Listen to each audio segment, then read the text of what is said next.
Hey everybody, welcome to Cycle News. I am stoked to present this test for you today. This is a comparison test I've been wanting to do for a very long time, ever since I found out about the existence of this bike next to me, which is the 2025 Honda CB1000 Hornet SP. We are putting it against the 2025 Suzuki GSX-S1000. Now this bike came out in 2022. Now I'd like to address one of the elephants in the room. We recently did our middleweight comparison test about 2 or 3 months ago. Many of you, and I mean a lot of you, were asking why these two bikes were not included. Now, first reason, they're 1000cc, so they don't go as middleweights, but the price points are so good that they're actually cheaper than pretty much all the bikes that we tested. So that middleweight test, we had the Triumph 765 Street Triple RS, we had the Kawasaki Z900 SE ABS, we also had the Yamaha MT-10 SP, and we had the KTM 990 Duke.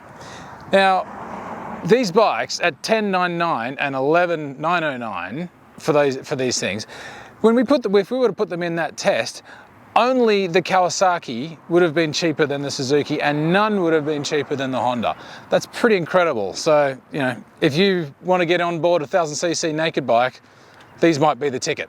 Okay, so the new kid on the block for the 1000cc naked bike sector. This bad boy, this is 2025 Honda CB1000 Hornet SP. First time that we've seen the Hornet name grace a 1000cc bike here in North America. They have had them in other markets, but first time we've seen it here in the US. This bike borrows heavily from the 2017 Honda CBR 1000 RR. Now we went to that world launch in Portugal, granted a very long time ago. So link is just above me if you want to go and check out that bike. We did a bit of a deep dive on that, but the engine is basically that CBR retuned here and there, thrown into the naked bike chassis.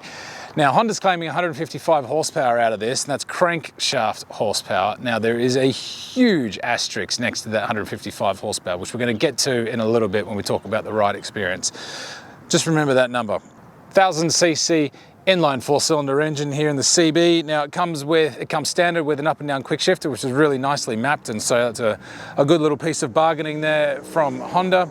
But the best parts of the Honda are not so much in the engine, is the hardware that you get with it, right? So down here, Brembo Stylema calipers. Those are proper superbike spec brakes that you get. We first saw those, I think it was back on the 2018 Panigale V4, the first one I'm pretty sure that came out. If I'm wrong, please correct me in the comments, which I know you guys will. A 41mm Showa SFF BP fork. Now that is fully adjustable. At the back, however, this is where it gets good. You have a Öhlins TTX 36 shock. Now, bang on, that's a really good shock, especially for a bike that's under 11 grand, $1 under 11 grand, but hey, it still matters. So really nice shock there. I've got to say, I'm not a big fan of, oi, that's hot, I rode that here. I've got to say, I'm not a big fan of that muffler. It knows I don't like it, and it bit me just then. Big old breadbasket of the thing, and it doesn't let the bike really have any bark to it, which kind of sucks.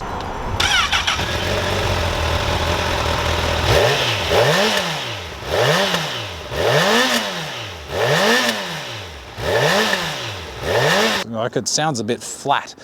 I do love those gold wheels though, those 5 Y-spoked gold wheels, beautiful. As far as the electronics go, you have a 4.5-inch TFT display. Honda has worked really hard, admirably hard, as I would say, over the last couple of years in simplifying their dashes. This one's not perfect, but it's a lot better than what it used to be. You get 5 riding modes, you get 2 custom modes, and you can change your power, your traction, and your engine brake control. So nice amount of adjustment there. No inertial measurement unit, so you don't get cornering ABS or cornering traction control. You get basic ABS and traction control. But really, do you need it? You know, probably don't need slide control on your 1000cc naked bike, sort of street bike, really. I sure as hell don't. So that's pulled the price point down a little bit. USB-C charging port under the seat. Thank you, Honda. So at least that means you can charge your phone when you're running maps. And speaking of maps, you can run Honda's Road Sync app, which allows you to pair your phone. You can do turn-by-turn navigation, take calls, music, blah, blah, blah, all the usual stuff that you can do with Bluetooth on the bikes these days. As far as comfort goes, the seats are it's a bit of an odd shape, right? So if I pull this up here, you notice that it's pretty flat as far as the profile of the seat goes. It's also not very deep, I should say. It doesn't have a lot of padding to it. It gets quite hard after a ride, after about an hour's on the ride. The passenger seat, however, I think is a bit of an afterthought. I mean, my 8-year-old boy Harvey's jumped in the back of it and he goes, this thing's pretty uncomfortable. So I wouldn't want to put anyone bigger than an 8-year-old kid on the back of something like this. So anyway, that's just how the guys at Honda have designed it. Regardless though, it is an incredibly well-priced motorcycle. Under 11 grand for this, bang on. Okay, let's go have a look at the competitor. Suzuki's 2025 GSX-S1000. Now this bike can trace its lineage back all the way back to basically the GSX-R1000 of 2005, at least the engine can. The model itself started in 2015, it got updated in 2022, which we tested. Also, if you want to have a look at that test up there, there are a few differences between that bike that we tested and this one, but look, it's pretty much the same thing, let's be honest. Suzuki's claiming 149 horsepower out of that inline 4-cylinder motor. Now again, big asterisk next to that 149 horsepower, which we'll get to in a tick, but again, remember that number.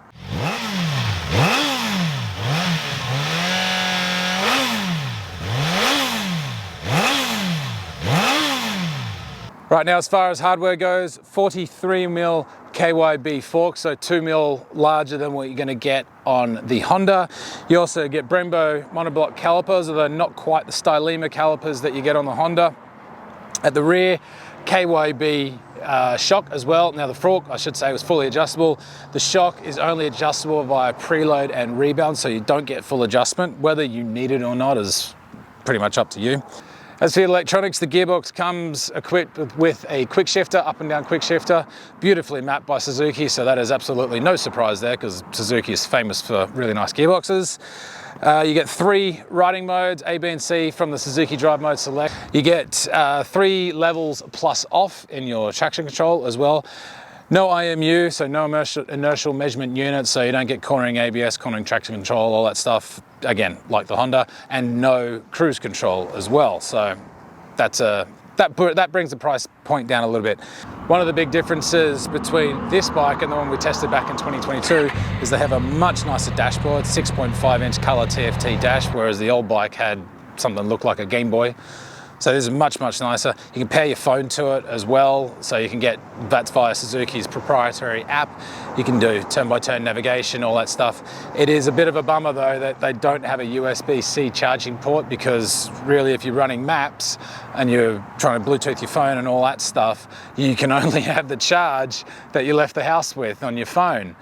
You can get them in the aftermarket, but they should have included that for my money, I would say. Also too, no heated hand grips that's standard on either the Honda or the Suzuki. If you want to get them, you can get them from Suzuki's aftermarket catalog, 499 bucks, whereas the Honda will cost you about 170 bucks. So it's a big difference there if you want to have heated hand grips. All right guys, before we get started on this video, I just want to give a big thanks to Quadlock. I've been using Quadlock cases now for a few years. I've got them in the van. I've got them on basically every test bike that we use. I've been using the handlebar mount now, the one-piece handlebar mount now for as long as I can remember. I've also got the steering head mount as well that I use on clip-on sports bikes as well. These are great little mounts. They work perfectly almost every time. Bang, I got it, happy days. They take all the vibrations out of the bike so it won't get in there and wreck your camera. You can then use your phone so that you can then get in there and do maps and all that kind of stuff if you need to. So if you want to learn more about Quadlock, please hit that link below. Thank you again to Quadlock for sponsoring today's video. Let's get back to the test. Now, before we start, just a couple of things. The bikes both come with the same seat height of 31.9 inches. They only come with 0.2 difference in the wheelbase as well, 57.3 for the CB and 57.5 inches for the GSX. So that much longer in terms of wheelbase on the Suzuki. Interestingly, we weighed the Honda at 465 pounds with a full 4.5 gallon tank. The Suzuki has a 0.5 gallon tank more at 5 gallons, and we weighed that at 473 pounds, fully fueled, ready to hit the road. Okay, so both 1000cc naked bikes. You'd think they would be pretty similar, right? They are very, very different. And unfortunately, it's not good news if you're buying a CB1000. Honda has suffered terribly in the emissions with this motorcycle. That basically comes down to pollution emissions and noise emissions. The way that the Honda introduces its torque is very abrupt. It has a really awful on-off throttle. And not just that, is when it gets going, the bike surges because it has such massive flat spots in the torque curve. Right, now I want you to check this out. We took these two bikes to Rottweiler Performance and we put them on the dyno. Now have a look at this. Okay, so the red bike is the Honda, the blue bike is the Suzuki. If you have a look at the dotted line there, you can see the initial jump at 2000, and then from 4000 to pretty much, let's call it 5.7, the bike absolutely dies off a cliff and then ramps right back up, and then it flattens off again at between sort of 5 and 6 and then ramps up again. When you're riding the bike, right, it just feels like it's flat spotting. It goes and it's really bloody awful. And it didn't matter what ride modes we were in, it still did it in every ride mode. It was just that the delivery was softer in the initial torque delivery because of the slower or the different ride modes. And if you have a look also too on the power line, which is the full line, not the dotted line, you can see once the bikes get to 9,000 RPM, the Suzuki just keeps on going and the Honda dies off. Now that is down to the throttle bodies effectively getting closed to stop the bike going over noise emissions. I'll be honest and tell you that that's not my brain talking, that is Chris from Rottweiler telling me this, and is also the guys at Two Wheel Dyno Works. Now these guys have done a bunch of really cool videos on their CB1000 and how they got past it. So we're going to put the link to those in the description below. I really suggest that you go and check it out because they go into much greater detail, and those guys are the experts as far as dyno tuning goes, and they can really tell you what's going on with this bike. Now we're in sport mode. The biggest problem that I'm finding with sport mode, or any of the modes they know, but especially in sport, and this is not just a criticism labeled at the Honda, most bikes are like this now, especially 4-cylinder, but that initial crack of the throttle, it's nothing, and then it goes doosh, and so it's quite jerky. The Suzuki has it mapped a lot better than what the Honda does. It's kind of hard to, you can almost see it in how much the front gets lifted when you just kind of roll it on. It's very like off, on, off, on, off. The good news with the Honda is that you can get past pretty much all of that stuff. You can you can kind of bypass a lot of the problems that the throttle has, and you can still keep the bike within the emissions regulations. If you want to go full hog and go to like full exhaust systems and all that, then that's up to you. Right, now remember that number that I told you, 155 horsepower?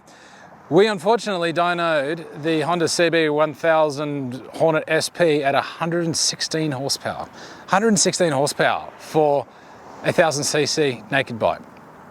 That's pretty bad, I gotta say. 116 horsepower and 71 pounds-feet of torque. So that's not good. However, you can get a lot more out of it, so I'm not gonna crucify the bike completely. It is all to do with emissions. Right now, on the exact same dyno, on the exact same day, we dynoed the Suzuki at 130 horsepower at 10,200 RPM and 70 pounds-feet of torque at 9,200 RPM. The numbers are interesting, but it's the way the bike feels that's the big difference. The Suzuki is just beefier everywhere. They've got to deal with the same emissions regulations that Honda has, but they have dealt with it so much better. It's so much more easy to ride because you can rely on the fact that in a given number, you've got acceleration. Whereas on the Honda, it feels like, okay, we've got some and then it doesn't, and then we've got some again. Whereas the Suzuki, it just powers along. It's got that big, beautiful Suzuki induction roar as well, which I just absolutely love. But this is a real old school brute of a motor, and I've said that before about this bike and the iterations that have versions of this motor like the GT and all that stuff. But I'm really starting to understand now why Suzuki keeps using this engine, because it's just so damn good. Yeah, this is all about mid-range, this motorcycle. It has such great punch from sort of 5,000 RPM onwards. No flat spots, none of that mad induction roar. It is a good engine, this. I mean, it traces its heritage back to the K5. great bike. Once you start playing around with the ride modes and things like that, you can soften the power delivery, but the power delivery in A mode on the Suzuki Drive Mode Select system is really, really good. So look, I've got to give the tip of the cap to Suzuki on the engine performance side on this thing. They've done really well to navigate the emissions the way they have. The bike's beautiful to ride in terms of how it builds power and how it builds torque, and also how it delivers all that torque. Okay, now switching over to the fun stuff in the twisties, I've got to give the nod again to the Suzuki, because that 43mm KYB fork just has a little bit better feel to me under braking at least. The Honda feels a little nervous, a little twitchy in the front end. We tried to dial that thing out by just slowing the rebound down a bit, just to try to keep the fork down at stroke, to stop it from bouncing back up, especially off braking. But I think it's more of a characteristic, I guess, of that show of fork, whereas the KYB unit I found to be just a bit more compliant at medium to quickish road speeds. You know, we're not trying to break any lap records here. This is just general riding in the street. On the back side of things, the Honda's TTX36 Öhlins rear shock is vastly superior to that of the Suzuki's. Suzuki's are alright, but you do get much more compliance, especially under acceleration from the back end, not the front end, say with the Honda.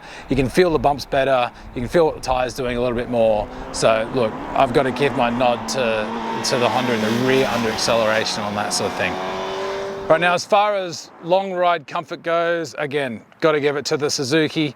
That seat, that deep dish style seat, is so much more comfortable than this plankish kind of seat that you get with the Honda, and especially with the Honda, because it ends up sort of making you slide in. You sit on your nuts, which is not real nice, I got to say, after a long ride. The fact that there's a little bit more gap between the bottom of the seat and the pegs gives you a little bit more room on the Honda. But overall, for my money, I'm taking the Suzuki as far as at least the short ride comfort goes. Maybe really, really long rides. I mean, we did a couple of full days on this bike, and I've got to say I was pretty uncomfortable on that thing too, but that's just me. Okay, so as you can probably tell, the winner of this test is the Suzuki. Now, there's a big caveat here, because the Suzuki is a brilliant bike, as is the Honda. The Honda has enormous potential, especially, and I please implore you, if you buy a Honda, take it to a dyno operator. Get them to flash the ECU, stick a muffler on the back of that thing to get rid of that awful looking thing anyway, and it will transform this motorcycle, okay? This bike is kind of already halfway transformed. Doesn't quite need as much tuning as what you're gonna get with a Honda. It's better out of the box, and that's what this test is all about. It's not about the tuned bike, but there is huge potential in that Honda. The Honda comes with so many good bits on it, those stylemas, those Öhlins, like easy to use electronics, a great engine that's being suffocated by the emissions. The Suzuki, on the other hand, doesn't quite have the same high spec stuff that what the Honda has, but as an overall package, it's a better option, I think, for most riders out there. You can also get it in two different colors as well. You can only get it in black in America, but in America you can get it in blue, or you can get it in black. So up to you which one you prefer. But as I said at the beginning of this test, these two bikes, in my opinion, represent the best value riding that you can get if you want to get a sports naked bike. Also, they are the last of a dying breed. You know, these are the last of the old school 1000cc inline 4-cylinder motors. Yes, Yamaha has the MT-10. It is significantly more expensive, but that's got the crossplane crank and doesn't produce the same riding experience that these two do. These are the last of what the original naked bikes were. Right guys, that's it for the comparison test between the Honda and the Suzuki. I hope this has given you all the information that you need to make a reliable purchase, shall we say. If you have any questions, comments, please put them in the comments section below, and I'll do my very best to get back to you. Until next time guys, it's a beautiful day. I think me and my cameraman are gonna go for another ride. All right, take it easy guys, cheers, see ya.